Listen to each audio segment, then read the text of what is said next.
easysites.net. Let's take a look at creating a Gutenberg block for absolute beginners.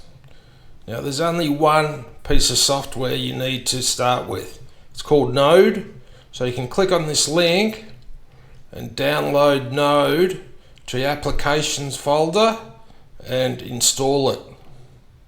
Now once you have that done, you'll just need to use a few commands.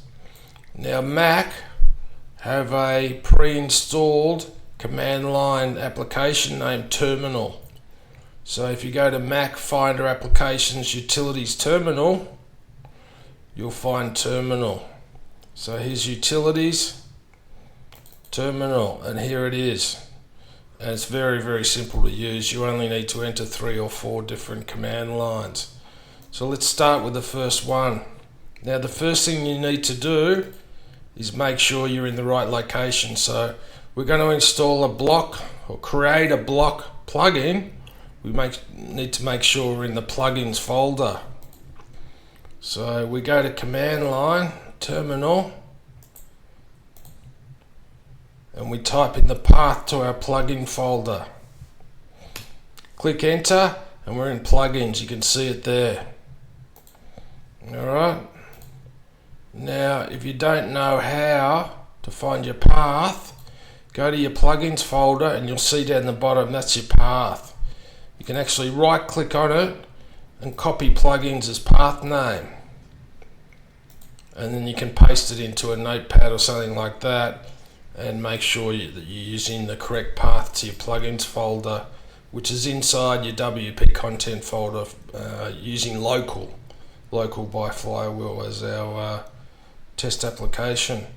So we're inside plugins. Now there's 2 ways we can create the block.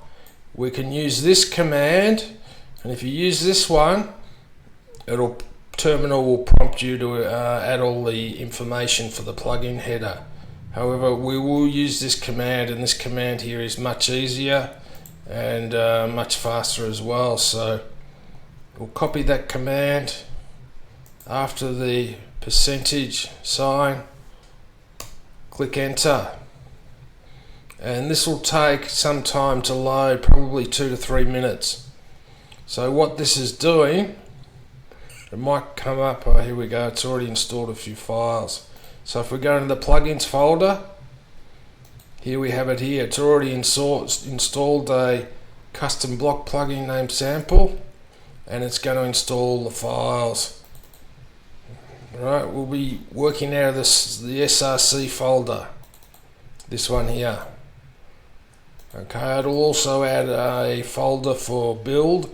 Don't touch that, because when you update the SRC folder, the build folder will update. So it'll add one of them in a second, and also a folder for all the Node modules.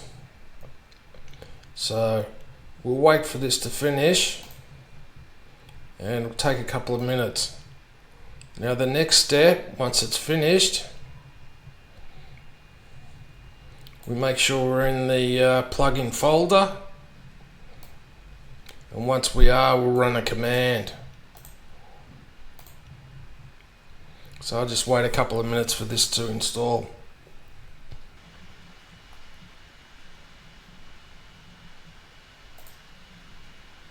You have it. So this is installed now.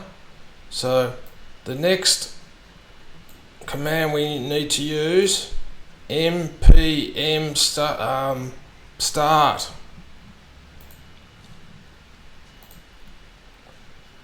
So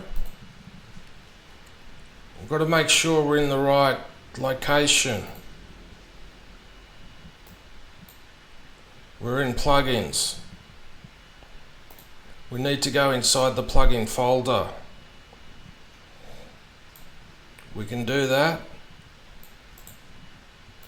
by entering CD samples. Samples the name of the plugin folder. And now we're in sample, you can see it there. So once we're there, npm start.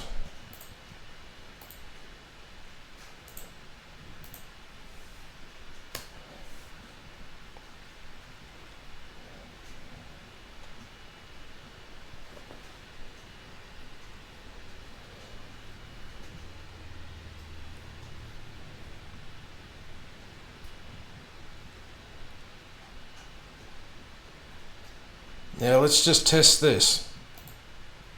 We'll go to our plugins page.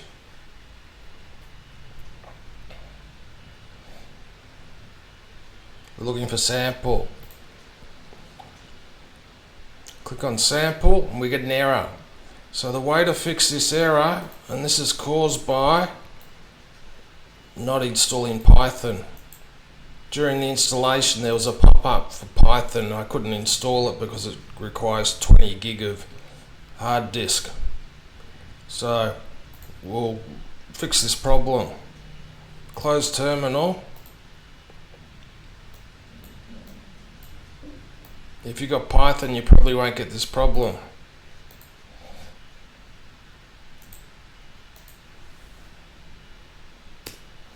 Back in the plugin, in the sample folder, we just need to add build.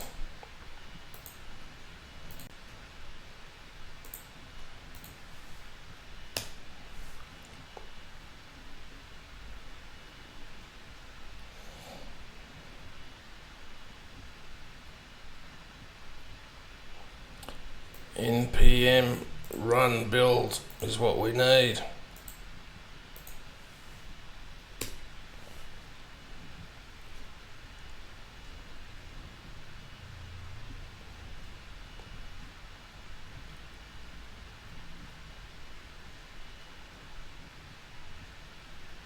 Okay, this should fix the problem. Plugin activated. So we go to the front end, we'll go to a single post, edit the post,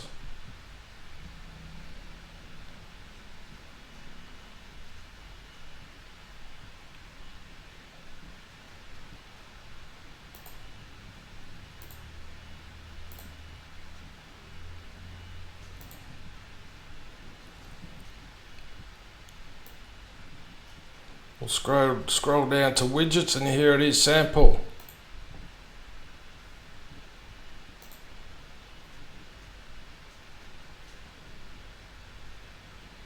So we save that,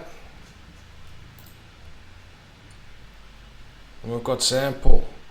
The only problem is we don't have any block settings.